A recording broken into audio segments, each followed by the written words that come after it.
राज्य सरकार का औद्योगिक विकास और पूंजी निवेश पर फोकस, टेक्सटाइल और निवेश प्रोत्साहन नीति पर हितधारकों से मांगा सुझाव। मुख्यमंत्री दिल्ली में परामर्श कार्यक्रम में लेंगे हिस्सा। सांसद प्रदीप वर्मा ने रांची में छात्र सम्मेलन को किया संबोधित। डॉक्टर श्यामा प्रसाद मुखर्जी के योगदान को किया याद। रांची में 2 स्थानों पर प्रतिभा सम्मान समारोह। राजधानी में रथ यात्रा की तैयारियों के सिलसिले में एडीजी मनोज कौशिक ने की बैठक। श्रद्धालुओं की सुविधा और सुरक्षा पर जोर। जमशेदपुर में गोलीकांड मामले में 2 गिरफ्तार। रांची समेत राज्य के कई इलाकों में 8 जुलाई तक भारी बारिश की चेतावनी। तापमान में गिरावट के आसार। प्रधानमंत्री की अपील पर कैच द रेन अभियान जारी।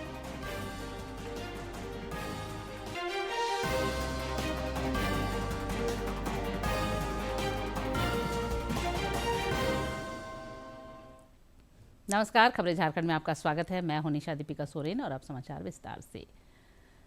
प्रधानमंत्री नरेंद्र मोदी कल से इंडोनेशिया, ऑस्ट्रेलिया और न्यूजीलैंड की 6 दिनों की यात्रा पर रहेंगे। इंडोनेशिया उनका पहला पड़ाव होगा।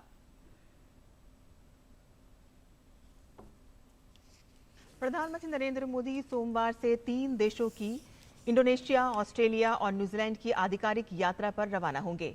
आपको सिलसिलेवार तरीके से बताते हैं कि पीएम मोदी का ये दौरा कब से शुरू होगा और किस देश में कब कब प्रधानमंत्री मोदी पहुंचेंगे। बता दें आपको कि प्रधानमंत्री नरेंद्र मोदी 6 से 8 जुलाई तक इंडोनेशिया की यात्रा पर रहेंगे, जबकि 8 से 10 जुलाई को पीएम मोदी ऑस्ट्रेलिया के आधिकारिक दौरे पर रहेंगे। तो वहीं 10 से 11 जुलाई को न्यूजीलैंड का दौरा होगा और इस यात्रा में इंडो पैसिफिक सहयोग पर फोकस रहेगा। क्षेत्रीय सहयोग और वैश्विक साझेदारी पर चर्चा होगी। पीएम मोदी इंडोनेशिया के जकार्ता और ऐतिहासिक शहर योग्याकर्ता जाएंगे। दरअसल यूनेस्को विश्व धरोहर प्रम्बनान मंदिर के संरक्षण में दोनों देशों का सहयोग है। ऑस्ट्रेलिया के मेलबर्न में 3रा भारत ऑस्ट्रेलिया वार्षिक शिखर सम्मेलन होना है और क्रिटिकल मिनरल्स, साइबर सुरक्षा और सप्लाई चेन की मजबूती पर चर्चा होगी। एक्ट ईस्ट नीति और महासागर विजन को नई रफ्तार मिलेगी। वहीं 10 से 11 जुलाई को प्रधानमंत्री नरेंद्र मोदी न्यूजीलैंड का दौरा। किसी भी भारतीय प्रधानमंत्री की न्यूजीलैंड की ये 40 वर्षों में पहली यात्रा होगी। पीएम मोदी की न्यूजीलैंड के प्रधानमंत्री लक्सन के साथ बैठक होगी। केंद्रीय ग्रामीण विकास मंत्री शिवराज सिंह चौहान ने विकसित भारत जी राम जी योजना को लेकर राज्यों के प्रतिनिधियों से वर्चुअल माध्यम से संवाद किया। उन्होंने योजना के तहत राज्यों के लिए मूल धनराशि आदेश की पहली किश्त जारी की। केंद्रीय मंत्री ने श्रमिकों के कल्याण और गांवों के विकास पर बल दिया। साथ ही योजना को लागू करने में राज्यों के सहयोग को सराहा।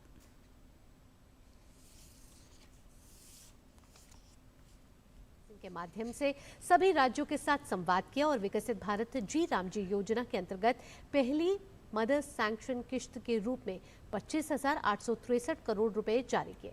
इस अवसर पर केंद्रीय मंत्री ने कहा कि प्रधानमंत्री नरेंद्र मोदी का संकल्प विकसित भारत के निर्माण का है और उसी संकल्प को धरातल पर उतारने के लिए यह योजना लागू की गई है।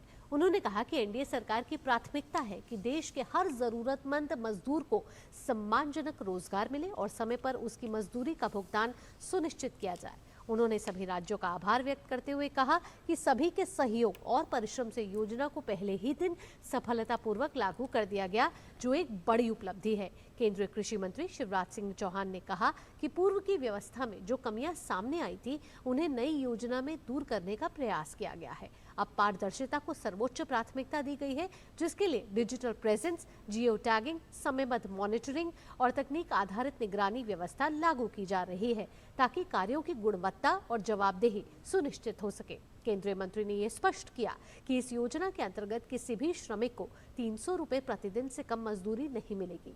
उन्होंने कहा कि आज जारी की गई मदर सैंक्शन की राशि से देश भर में रोजगार के नए अवसर सृजित होंगे। श्रमिक भाई बहनों को व्यापक स्तर पर काम मिलेगा और गांव में विकास कार्य को गति मिलेगी।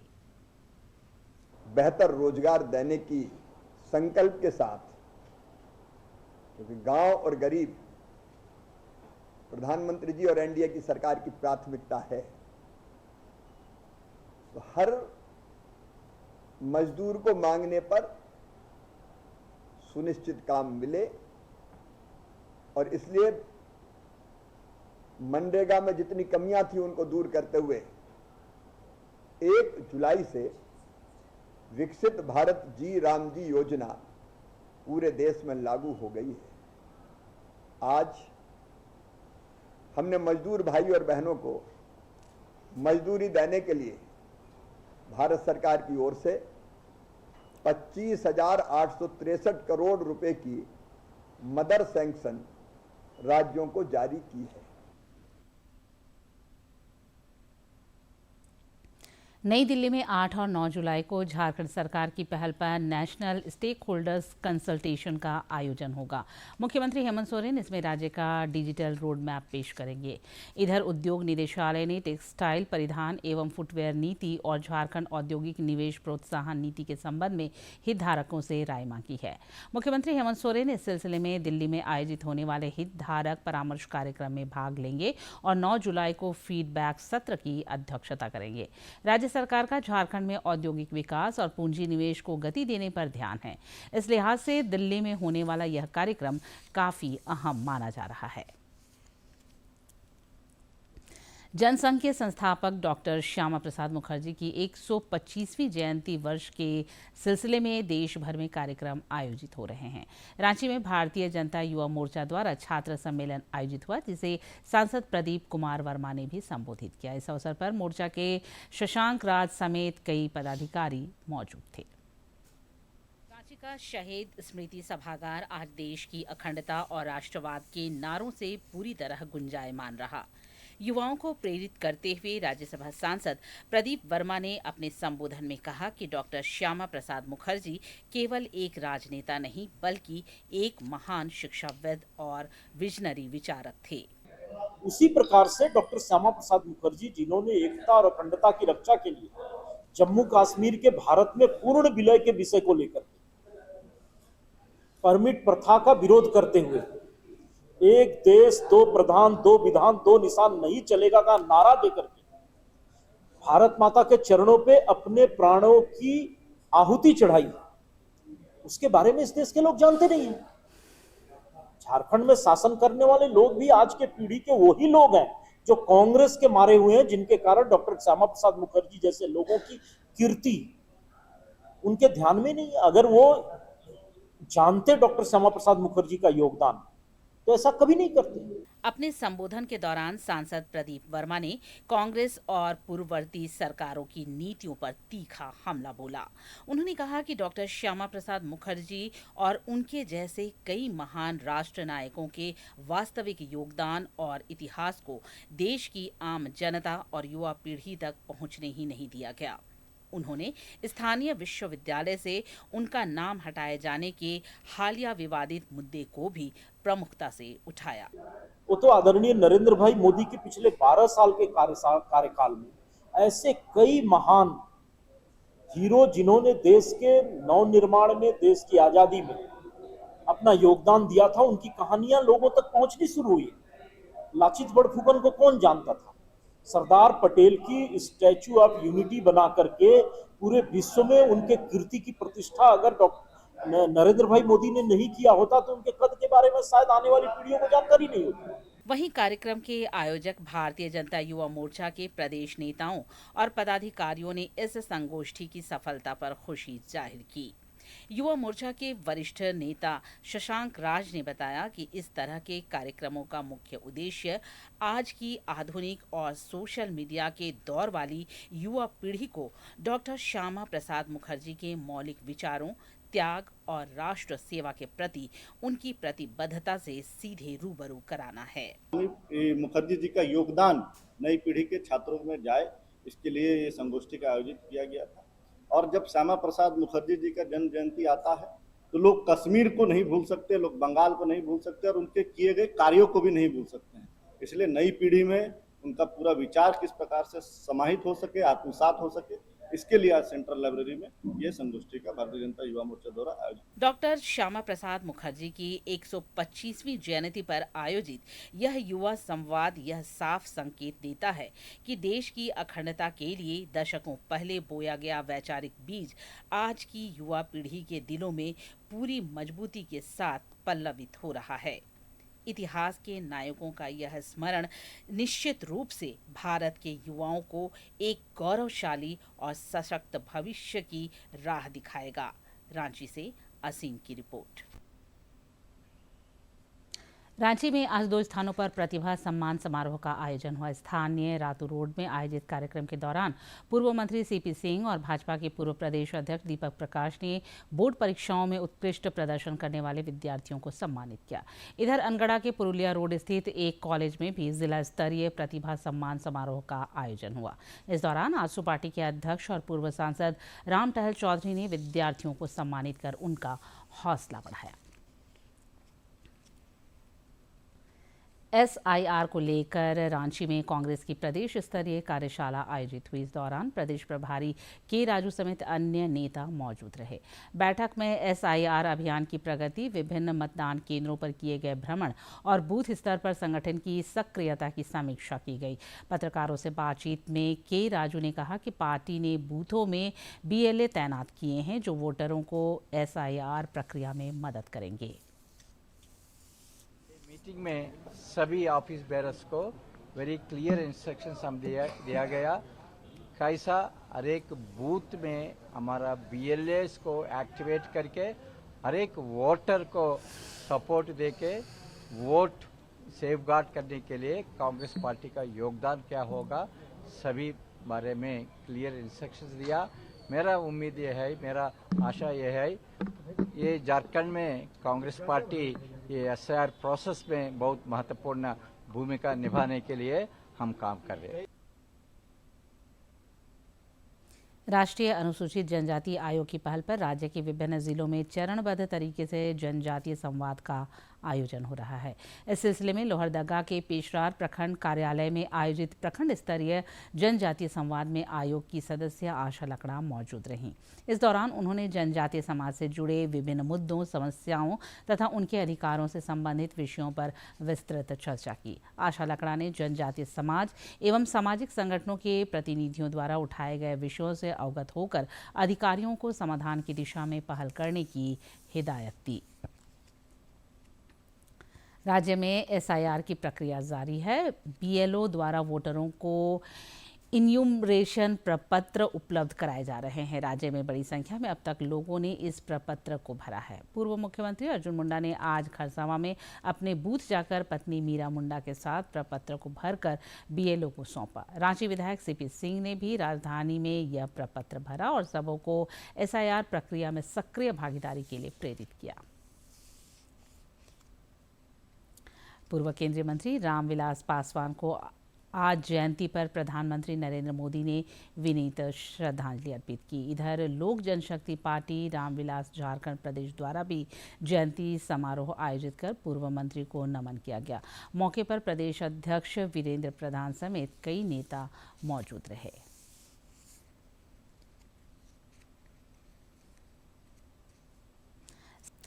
नेता प्रतिपक्ष बाबूलाल मरांडी ने आज जामताड़ा अंतर्गत सुग्गी पहाड़ी गांव के नाइकी बाबा और ग्रामीणों के साथ मांझी थान में सामूहिक प्रार्थना की। इस गांव में प्रत्येक रविवार को सामूहिक प्रार्थना की शुरुआत हुई है, जिसे नेता प्रतिपक्ष ने संथाल के सभी गांवों में भी अमल में लाने पर जोर दिया। उन्होंने कहा कि हमारा विश्वास है कि इस प्रकार की सामूहिक प्रार्थना की परंपरा संथाल समाज के अन्य गांवों में भी प्रारंभ होनी चाहिए। इससे हमारी सांस्कृतिक, सामाजिक और आध्यात्मिक विरासत और अधिक सशक्त होगी। यही हमारी पहचान है, जिसे आने वाली पीढ़ियों तक संजो कर रखना हम सभी की जिम्मेदारी है।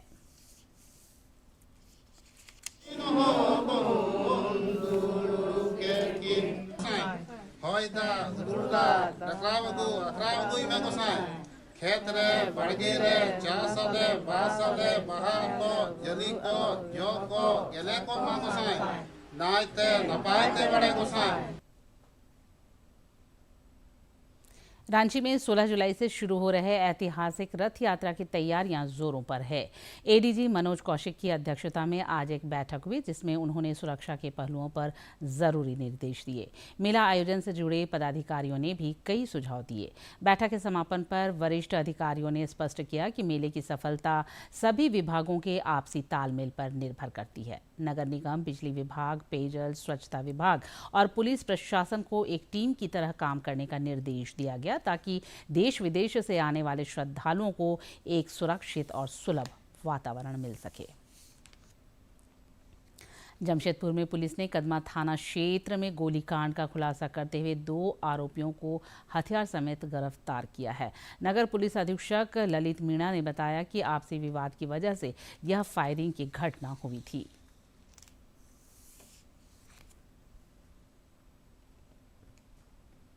छापेमारी की गई तो 2 लोगों का नाम उसमें निकल के सामने आया था और अगले ही दिन उन लोगों को गिरफ्तार भी कर लिया गया। 2 लोगों का नाम है कृष्णा सोना और अनिल सोना और जिस व्यक्ति पर इन्होंने हमला किया उसका नाम है संजय टांडी। इनके पास से ये वहीं उसी क्षेत्र के रहने वाले हैं, वहीं से इनकी गिरफ्तारी हुई है। इनके पास से लोहे का देसी कट्टा, एक जिंदा गोली, एक खोखा, 2 मोबाइल और यामाहा का R15 मोटरसाइकिल बरामद हुई है। और अब कुछ खबर राज्य के विभिन्न जिलों से फटाफट अंदाज में।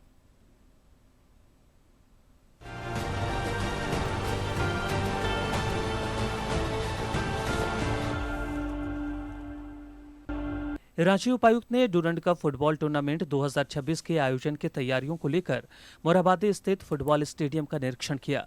निरीक्षण के दौरान टूर्नामेंट से संबंधित विभिन्न व्यवस्थाओं की तैयारियों के संबंध में अधिकारियों को आवश्यक दिशा निर्देश दिए गए। पलामू उपायुक्त ने विशेष गहन पुनरीक्षण कार्यों की समीक्षा कर गणना प्रपत्र वितरण एवं डिजिटाइजेशन की प्रगति का जायजा लिया। इस दौरान उन्होंने बीएलओ से अपने समक्ष गणना प्रपत्र भरवाकर प्रक्रिया की समीक्षा की। धनबाद उपायुक्त ने सदर अस्पताल में MNCU वार्ड का निरीक्षण किया। उन्होंने अस्पताल में नवजात शिशुओं को मिल रही स्वास्थ्य सुविधाओं का जायजा लेते हुए परिजनों से बातचीत कर इलाज, दवा और अस्पताल की व्यवस्था पर फीडबैक लिया। उपायुक्त ने साफ सफाई और आवश्यक दवाओं की उपलब्धता सुनिश्चित करने के निर्देश दिए। हजारीबाग जिला कार्यालय की ओर से अंडर 19 एवं सीनियर 19 आयु वर्ग के लिए जिला बैडमिंटन प्रतियोगिता 2026 का आयोजन किया जा रहा है। यह आयोजन 12 और 13 जुलाई 2026 को बैडमिंटन इंडोर स्टेडियम हजारीबाग में किया जाएगा। गढ़वा में परिवहन कार्यालय द्वारा आपके द्वार अभियान का आयोजन किया गया। शिविर में 125 आवेदकों को on the spot learning licence वितरित किए गए। यह अभियान जल्द ही जिले के अन्य प्रखंडों और पंचायतों तक पहुंचेगा। लातेहार उपायुक्त ने गारू एवं सरयू प्रखंड का औचक निरीक्षण कर विद्यालयों, आंगनबाड़ी केंद्रों, स्वास्थ्य संस्थानों एवं प्रखंड कार्यालयों का निरीक्षण किया। इस दौरान उन्होंने विकास योजनाओं की प्रगति, शिक्षा एवं स्वास्थ्य सेवाओं की समीक्षा करते हुए अधिकारियों को कई निर्देश दिए। रामगढ़ में सीसीएल एवं टाटा क्षेत्र अंतर्गत विभिन्न जन कल्याणकारी सरकारी परियोजनाओं की समीक्षा बैठक आयोजित की गई। इस दौरान लंबित प्रस्तावों की औपचारिकताओं को समय सीमा के भीतर पूर्ण करने के निर्देश दिए गए। रामगढ़ उपायुक्त ने मां छिन्नमस्तिका सिद्धपीठ मंदिर का निरीक्षण किया। उन्होंने श्रद्धालुओं की सुरक्षा, सुगम यातायात व्यवस्था और बुनियादी सुविधाओं को सुदृढ़ करने के निर्देश दिए। दुमका जिले के शिकारीपाड़ा थाना क्षेत्र के खाड़ू कदमा गांव में जहरीले फल के बीज खाने से करीब 1 दर्जन बच्चों की तबीयत बिगड़ गई। सभी बच्चों को पहले शिकारीपाड़ा सामुदायिक स्वास्थ्य केंद्र में भर्ती कराया गया। इनमें से 6 बच्चों की हालत गंभीर होने पर उन्हें बेहतर इलाज के लिए फूलो झानो मेडिकल कॉलेज एवं अस्पताल दुमका रेफर किया गया।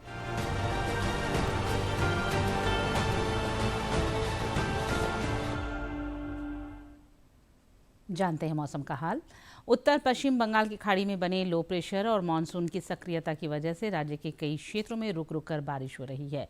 इधर मौसम विज्ञान केंद्र के पूर्वानुमान में मुताबिक आज से 8 जुलाई तक रांची, लोहरदगा, गुमला, पश्चिमी सिंहभूम और सिमडेगा समेत कई जिलों में भारी बारिश की संभावना है। पिछले 24 घंटे के दौरान पश्चिमी सिंहभूम के हाटगम्हरिया में सर्वाधिक 32 मिलीमीटर बारिश हुई। केंद्र ने बताया कि 24 घंटे के दौरान अधिकतम तापमान में 3 से 4 डिग्री सेल्सियस तक की गिरावट हो सकती है। वर्षा जल के संचयन और संरक्षण के लिए देश में इन दिनों कैच द रेन अभियान पर जोर दिया जा रहा है। झारखंड समेत देश भर में हर मानसूनी सीजन में अच्छी बारिश हुआ करती है। अक्सर यह देखा जाता है कि यह वर्षा जल बहकर बर्बाद हो जाता है। कैच द रेन अभियान इसी बूंद बूंद वर्षा जल को बचाने की मुहिम है, जो प्रधानमंत्री नरेंद्र मोदी की पहल पर देश में पिछले कुछ वर्षों से जारी है। प्रधानमंत्री नरेंद्र मोदी ने जून महीने के मन की बात कार्यक्रम में भी कैच द रेन अभियान की चर्चा की थी। उन्होंने देशवासियों से इस अभियान से जुड़ने का आग्रह किया था। ना ही करना है, बारिश के पानी की एक एक बूंद को हमें बचाना है। कैच द रेन ये अभियान जरा भी ढीला नहीं होने देना है। तो मेरा खास आग्रह है, वर्षा का बूंद बूंद पानी हम मिलकर के बचाएं। प्रख्यात पंडवानी कलाकार तीजन बाई का निधन हो गया है।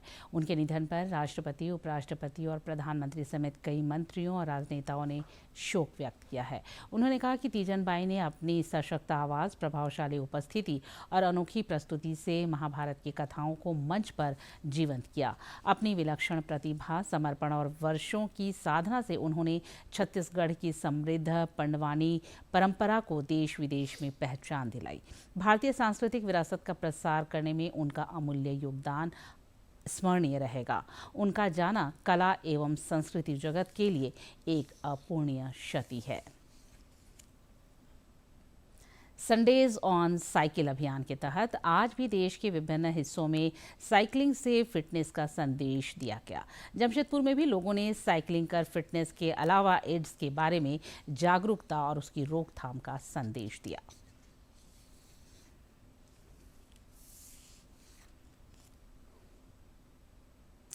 संताली भाषा के लिए ओलचिकी लिपि के प्रयोग के प्रति व्यापक सामाजिक जागरूकता के प्रसार को लेकर दुमका में अभियान चलाया जा रहा है। इस मुहिम को गति देने के लिए संताल समाज की परंपरागत स्वशासन मांझी परगना व्यवस्था के तहत विशेष ग्राम सभाओं का आयोजन किया जा रहा है। दुमका के पांजनबोना गांव में पारंपरिक मांदर की थाप और पारंपरिक वेशभूषा में जुटे संताल समुदाय के सैकड़ों महिला पुरुषों का यह जुटान अपनी भाषा और संस्कृति की रक्षा के लिए है। लोगों में ओलचिकी लिपि और इसके आविष्कारक पंडित रघुनाथ मुर्मू के ऐतिहासिक योगदान के प्रति अलख जगाने के लिए पद यात्राएं की जा रही हैं।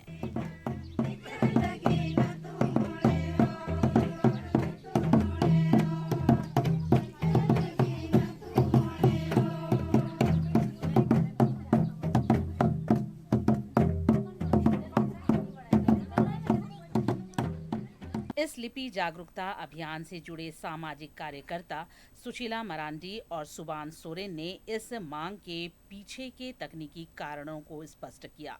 उन्होंने बताया कि वर्तमान में भौगोलिक विविधता के कारण संताली भाषा को अलग अलग राज्यों में बंगाली, उड़िया, देवनागरी, असमी और रोमन सहित कई अन्य लिपियों में लिखा और पढ़ाया जाता है। इस विविधता के कारण संताली साहित्य के स्वाभाविक विकास, मानवीकरण और उसकी आंतरिक एकरूपता पर बेहद प्रतिकूल प्रभाव पड़ रहा है।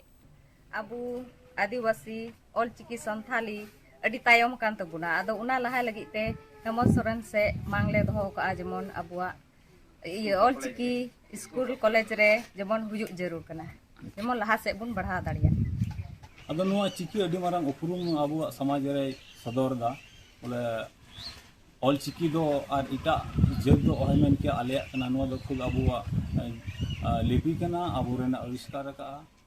वहीं इस अभियान को संवैधानिक आधार पर सही ठहराते हुए सामाजिक कार्यकर्ता सुरेंद्र सोरेन ने कहा कि जब केंद्र सरकार द्वारा संताली भाषा और ओलचिकी लिपि को 8वीं अनुसूची के तहत बहुत पहले ही आधिकारिक मान्यता दी जा चुकी है, तो फिर संताली के लिए अलग अलग बाहरी लिपियों का प्रयोग अब पूरी तरह बंद होना चाहिए। आज हम लोग ग्राम सभा के माध्यम से विचार किए कि केजी से पीजी तक ओलचिकी में पढ़ाई हो। अच्छा, यही ग्राम सभा में निर्णय लिया। बहरहाल दुमका जिले के सभी प्रखंडों के सुदूर ग्रामीण क्षेत्रों से शुरू हुआ यह सांस्कृतिक और भाषाई पुनर्जागरण अब धीरे धीरे जन आंदोलन का रूप लेता जा रहा है। ग्रामीण क्षेत्रों के महिला, पुरुष और युवा वर्ग इस अभियान को उसके तार्किक लक्ष्य तक पहुंचाने और ओलचिकी को उसका सही सम्मान दिलाने के लिए पूरी एकजुटता के साथ लगे हुए हैं। दुमका से आर के नीरव की रिपोर्ट। श्री अमरनाथ यात्रा जारी है। कड़ी सुरक्षा के बीच आज जम्मू के भगवती नगर यात्री निवास से 6,731 तीर्थ यात्रियों का चौथा जत्था रवाना हुआ। यात्रा के पहले 2 दिनों में 32,313 श्रद्धालुओं ने पवित्र गुफा मंदिर में पूजा अर्चना की। इधर जम्मू कश्मीर के उपराज्यपाल मनोज सिन्हा ने उच्चाधिकारियों के साथ अमरनाथ यात्रा के दौरान यात्रियों की आवाजाही, ट्रैफिक सुरक्षा और पंजीकरण की स्थिति की समीक्षा की। राज्यपाल मनोज सिन्हा ने श्री अमरनाथ जी यात्रा की व्यवस्थाओं की उच्च स्तरीय समीक्षा बैठक की। इस बैठक में मुख्य सचिव अतल दुल्लू, डीजीपी नलिन प्रभात, विशेष डीजी एसजेएम गिलानी समेत पुलिस और सुरक्षा बलों के कई वरिष्ठ अधिकारी मौजूद रहे। उपराज्यपाल ने यात्रियों की आवाजाही, ट्रैफिक सुरक्षा, आवास और पंजीकरण की स्थिति की विस्तार से समीक्षा की। बैठक में पता चला कि बड़ी संख्या में तीर्थ यात्री बिना वैध पंजीकरण के पहुंच रहे हैं, जिससे रजिस्टर्ड यात्रियों को काफी इंतजार करना पड़ रहा है। मनोज सिन्हा ने कहा कि सर्वोच्च न्यायालय के आदेश के अनुसार यात्रा में तय संख्या से ज्यादा यात्री नहीं लिए जा सकते, इसलिए उन्होंने बिना रजिस्ट्रेशन वाले यात्रियों से अपील की कि वे अगले कुछ दिनों तक यात्रा टाल दें और पहले अपना पंजीकरण पूरा कर लें। उपराज्यपाल ने सभी विभागों को निर्देश दिया कि सुरक्षा बलों, लंगर संगठनों और अन्य सेवादाताओं के साथ अच्छा समन्वय बनाकर रखें। और अब जानते हैं किन बातों के लिए इतिहास के पन्नों में आज का दिन खास है।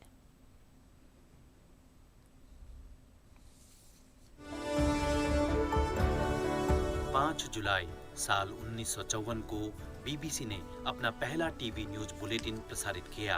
पहला बुलेटिन रिचर्ड बेकर ने पढ़ा था। शुरुआत में चिंता ये थी कि टीवी स्क्रीन पर दिखने वाला चेहरा गंभीर समाचारों से लोगों का ध्यान हटा सकता है। सितंबर 1960 में बीबीसी पर पहली बार 10 o'clock बुलेटिन प्रसारित हुआ। इसके बाद अगले सालों में वर्ड एट 1, न्यूज रिव्यू और न्यूज रील जैसे कार्यक्रम जुड़ते गए। शुरुआती दिनों में बीबीसी समाचार बुलेटिन लंदन के अलग अलग स्टूडियो में तैयार होते थे। साल 1915 में बने लाइम ग्रोव स्टूडियो को बीबीसी ने टीवी बुलेटिन निर्माण के लिए खरीदा था। साल 1969 में बीबीसी टीवी न्यूज के तमाम ऑपरेशन व्हाइट सिटी में स्थित टेलीविजन सेंटर के लिए किए जाने लगे। नेन विंटन बीबीसी की पहली महिला न्यूज रीडर थीं। 60 के दशक में वो बहुत कम समय के लिए ही खबरें पढ़ सकीं।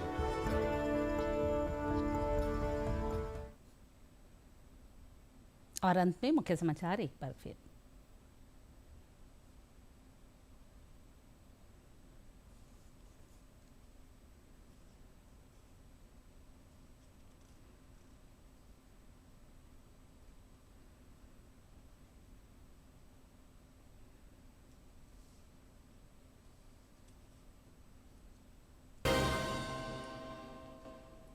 राज्य सरकार का औद्योगिक विकास और पूंजी निवेश पर फोकस, टेक्सटाइल और निवेश प्रोत्साहन नीति पर हितधारकों से मांगा सुझाव। मुख्यमंत्री दिल्ली में परामर्श कार्यक्रम में लेंगे हिस्सा। सांसद प्रदीप वर्मा ने रांची में छात्र सम्मेलन को किया संबोधित। डॉक्टर श्यामा प्रसाद मुखर्जी के योगदान को किया याद। रांची में 2 स्थानों पर प्रतिभा सम्मान समारोह। राजधानी में रथ यात्रा की तैयारियों के सिलसिले में एडीजी मनोज कौशिक ने की बैठक। श्रद्धालुओं की सुविधा और सुरक्षा पर जोर। जमशेदपुर में गोलीकांड मामले में 2 गिरफ्तार। रांची समेत राज्य के कई इलाकों में 8 जुलाई तक भारी बारिश की चेतावनी। तापमान में गिरावट के आसार। प्रधानमंत्री की अपील पर कैच द रेन अभियान जारी।